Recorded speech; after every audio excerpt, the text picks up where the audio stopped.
आपको हम सोने नहीं देंगे। सरकार ने उनके ऊपर दबाव डाला कि आप किसी तरह से इनके ऊपर देशद्रोह का मुकदमा चलाइए।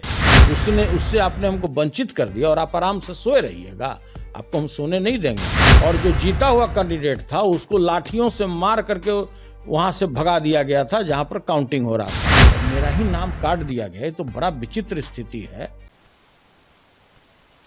लोकतंत्र में वोटिंग का अधिकार सबसे महत्वपूर्ण होता है और उसी से पता चल पाता है कि देश में लोकतंत्र है। लेकिन आज एमएलसी चुनाव को लेकर वोटिंग हो रहा है और इसी दरमियान एक ऐसे व्यक्ति भी हैं जो राजद के एमएलसी भी हैं।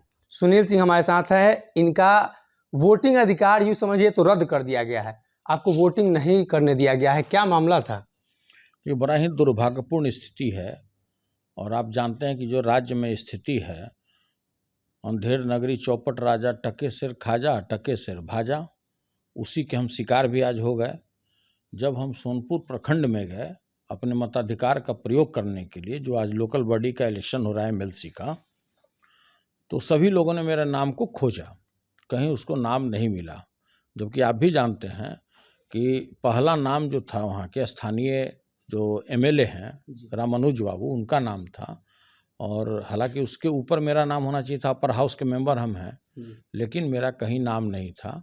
जब मैंने वहाँ के जो इस कार्य में लगे हुए जो अधिकारी थे उनसे मैंने पूछा कि भाई मेरा नाम कहाँ है, हम तो आए हैं आज मताधिकार का प्रयोग करने। तो बोले कि सर जिसका लिस्ट है, ये लिस्ट के अतिरिक्त तो हम किसी को अनुमति नहीं दे सकते हैं और यह लिस्ट आता है जिला से, आप जिलाधिकारी महोदय से बात करें। तो हमने जिलाधिकारी महोदय को फ़ोन लगाया, हमने इस बाबत उनको सारे चीज़ों से अवगत कराया और मैंने उनसे पूछा कि देखिए हम आए हैं वोट देने के लिए, यहाँ हमारा नाम नहीं है सूची में, तो कृपया हमें बताएं कि हम अभी जाकर कहाँ वोट दें, किस प्रखंड में जाएं। तो पहले तो आश्चर्य व्यक्त किया कि ऐसा कैसे संभव है, लगता है कहीं कोई भूल हुई है, कहीं टंकक भूल हुई है। हम बोले कि भाई तो विचित्र सवाल है कि जब किसी सांसद के साथ, माननीय विधायक के साथ, एमएलसी के साथ अगर इस तरह का घटना होता है तो आप कार्य के प्रति कितने जिम्मेवार हैं, इसका ये सूचक हो जाता है। तो बिल्कुल वो अपने को असहाय की मुद्रा में दिखे और बोले कि सर जिसका नाम सूची में नहीं है उसको हम लोग वोटिंग करने का अधिकार नहीं दे सकते हैं। मतलब हमारा जो भारत के संविधान के तहत हमको जो प्रदत्त अधिकार है 325 और 26, उसके तहत हमको इससे वंचित किया जा रहा है। आप भी जानते हैं कि इस देश में किसी को भी मताधिकार से, जिसको जो वयस्क है उसको वंचित नहीं किया जाता, उसका फंडामेंटल राइट है, लेकिन हमको इससे वंचित किया जाता। हमें आश्चर्य भी हो रहा था कि अरे भाई हम उसी जगह से एमएलसी हैं, वहीं के सर्टिफाइड कॉपी जमा करने के बाद जो सूची क्रमांक होता है उस पर होता है कि आपका किस सूची पर कहाँ कितना सीरियल में आपका नंबर है, एसडीओ उसको सर्टिफाई करते हैं, तब वो जमा होता है एमएलसी के पहले।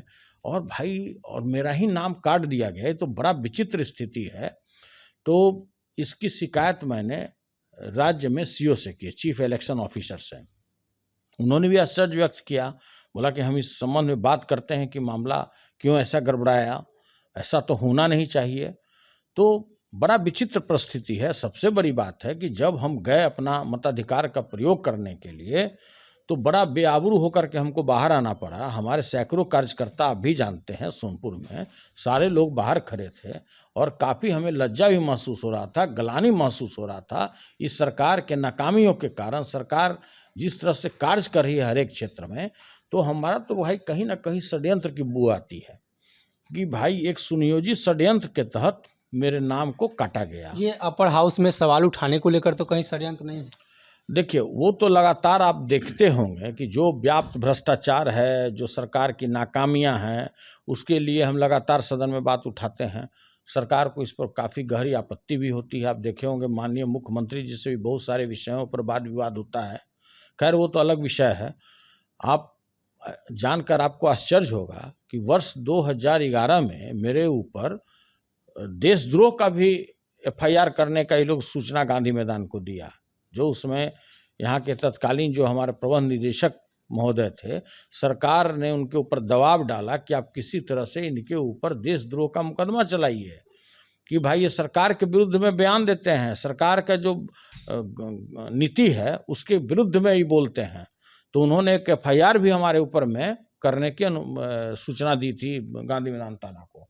तो देखिए लगातार हमारे विरुद्ध में जिस तरह का सरकार का षड्यंत्र चलता रहता है, आप भी जानते होंगे विश्वमान 35 बार तो जांच झेल चुका, 36वां की भी तैयारी में हम लोग ऑलरेडी बैठे रहते हैं कि कब फिर नीतीश बाबू हमारे यहाँ किसी जांच टीम को भेजेंगे। तो खैर वो तो अलग विषय है।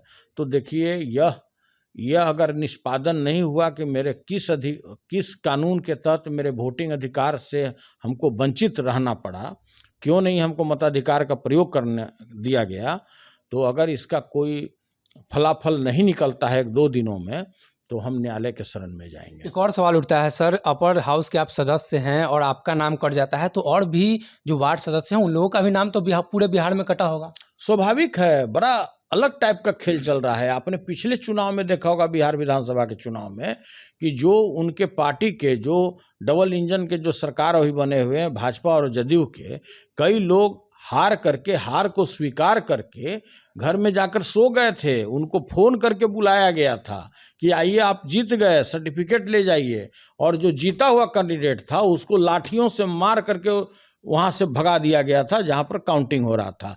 तो आपने भी देखा, पूरा दुनिया ने देखा, पूरे देश ने देखा, राज्य ने देखा कि किस तरह से ये लोग जनमत के चोरी करने में एक्सपर्टीज हासिल किए हुए हैं। तो सभी लोगों ने देखा। सारण का परिणाम सर एक वोट से इधर उधर होता है तो जिम्मेदार कौन होगा?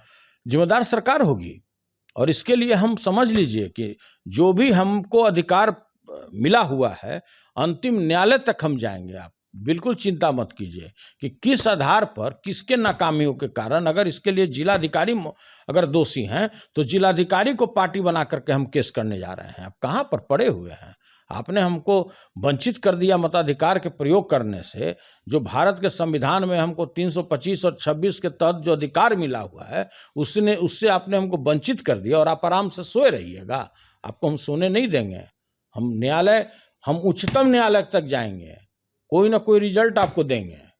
जी, तो राजद के एमएलसी सुनील सिंह थे, आज इन्हें वोट नहीं देने दिया गया। लोकतंत्र की बात होती है और लोकतंत्र का ये जो खूबसूरती है कि सभी लोग वोटिंग करते हैं, लेकिन वोट से अगर जो लोग वंचित रह जाते हैं उनकी नाराजगी स्वाभाविक है। ऐसे में इनका साफ तौर पे मानना है कि उच्च सदन तक ये अपनी मांग को लेकर जाएंगे, इसलिए कि संविधान में लिखा हुआ है, संविधान ने यह अधिकार दिया है, और वोटिंग का अधिकार जो एक नागरिक को महसूस कराता है कि सरकार बनाने में और सरकार को हटाने में हमारी जिम्मेदारी अहम है।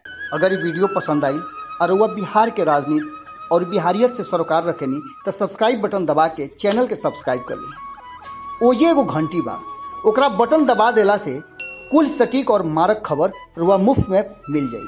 अगर रुआ पत्रकारिता के हमनी के नया प्रयोग में सहयोग कर चाहतानी तो ज्वाइन बटन दबा दी। पेटीएम नंबर नोट कर ली 9386816700। धन्यवाद।